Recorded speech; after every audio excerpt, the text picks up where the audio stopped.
जय महादेव मित्रों। आज हम बात करेंगे आज के समय का ब्रह्मास्त्र कहे जाने वाले परमाणु बम की। तो परमाणु बम क्या है, कितनी शक्ति है इसमें, कितना विध्वंस कर सकता है, इन सब चीजों के बारे में बात करेंगे और इसका प्रयोग कहाँ किया गया है अब तक और किस देश द्वारा किस देश पर किया गया है, इन सब बातों पर अच्छे विस्तार से बात करेंगे। तो हम पहले बात करते हैं कि परमाणु बम कितना खतरनाक है। तो आप पहले हम समझते हैं कि परमाणु बम बना किस चीज का होता है। परमाणु बम में रेडियो एक्टिव पदार्थों का उपयोग किया जाता है, जैसे यूरेनियम और प्लूटोनियम। रेडियो एक्टिव तत्व क्या होते हैं, जो रेडियो विकिरणों को त्यागते हैं यानी मुक्त करते हैं, या फिर आप ये कह सकते हैं कि ऐसे पदार्थ जो स्वतः ही ऊर्जा मुक्त करते हैं, ऐसे पदार्थों को रेडियो एक्टिव तत्व कहा जाता है, जिनका प्रभाव लंबे समय तक लगभग सैकड़ों सालों तक रहता है। तो इन पदार्थों से परमाणु बम बना होता है, जिसमें विखंडन होने से ऊर्जा मुक्त होती है और जहां इसका विस्फोट किया जाता है बहुत अत्यधिक ऊर्जा वहां पर बढ़ जाती है। तो इस तरह से परमाणु बम का उपयोग कहाँ किया गया इसके बारे में बात करते हैं। तो परमाणु बम का उपयोग यानी इसका प्रयोग किया गया था जापान पर अमेरिका द्वारा द्वितीय विश्व युद्ध के दौरान 1945 में 6 अगस्त और 9 अगस्त को परमाणु बम का प्रयोग किया गया था जापान पर अमेरिका द्वारा। तो अमेरिका के एक नौसैनिक अड्डे यानी पर्ल हार्बर पर जापान ने द्वितीय विश्व युद्ध के दौरान हमला कर दिया था, जिसमें अमेरिका के सैकड़ों जहाज और सैनिक मारे गए थे। तो उसी के बदला लेने के लिए अमेरिका ने जापान पर 6 अगस्त 1945 और 9 अगस्त 1945 को हिरोशिमा और नागासाकी नाम के दो जापानी नगरों पर लिटिल बॉय और फैट मैन नामक परमाणु बमों का प्रयोग किया।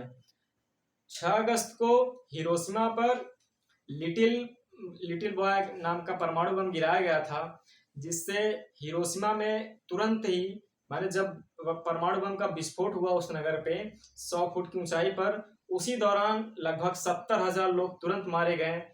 और जहां पर परमाणु बम विस्फोट हुआ वहां का तापमान यानी सतह का तापमान लगभग 3 लाख डिग्री सेल्सियस तक पहुंच गया था और जमीन के नीचे उसका तापमान लगभग 4000 डिग्री सेल्सियस पहुंच गया था, जो कि स्टील को पिघलाने के लिए काफी है। तो इतनी ऊर्जा मुक्त होती है परमाणु बम से। तो 70,000 तो तुरंत मर गए। फिर उसके बाद जब 9 अगस्त को फिर नागासाकी पर गिराया गया तो फैटमैन नामक परमाणु बम, वहां पर भी लगभग 40-50 हजार लोग तुरंत मर गए थे। और आगे आने वाले कुछ समय में लगभग कुल मिलाकर 2.5 लाख लोग जापान में मारे गए थे और जापान ने कुछ ही दिन में यानी सरेंडर कर दिया, आत्मसमर्पण कर दिया और द्वितीय विश्व युद्ध समाप्त हो गया। अब हम बात करते हैं कि आज के समय में कितने देशों के पास परमाणु बम है और इनकी ताकत कितनी है। कहा जाता है कि आज के समय में जो भी परमाणु बम है वो अमेरिका द्वारा जापान पर किए गए परमाणु हमले का जो माने उस बम की ताकत थी उससे सैकड़ों गुने ज्यादा ताकतवर बम है और इतनी संख्या में है कि आज के समय में पूरी पृथ्वी को लगभग 50 बार पूरी तरह से नष्ट किया जा सकता है। इतने परमाणु बम बना के रखे हैं देशों ने। तो आज हम बात करेंगे कि किन किन देशों के पास परमाणु हथियार है। तो देखिए, लगभग पूरे विश्व में जितने भी देश हैं जिनके पास परमाणु बम है उनकी संख्या 9 है और उन सभी को मिलाकर लगभग कुल 13,800 परमाणु बम है। इसमें सबसे ज्यादा रूस के पास 6500 है, अमेरिका के पास 6185 परमाणु हथियार है, फ्रांस के पास 300, चाइना के पास 290, ब्रिटेन के पास 200, पाकिस्तान के पास 150, भारत के पास 140 और इजराइल के पास 80 परमाणु बम है और उत्तर कोरिया के पास 20 परमाणु बम है। तो इन सभी देशों ने इतने खतरनाक परमाणु बमों को बना के रखा है कि लगभग उस वाले जापान पर किए गए हमले से लगभग हजारों गुना ज्यादा ताकतवर एक परमाणु बम है, जो एक पूरे जिले को लगभग पूरी तरह से समाप्त कर सकते हैं एक ही हमले में।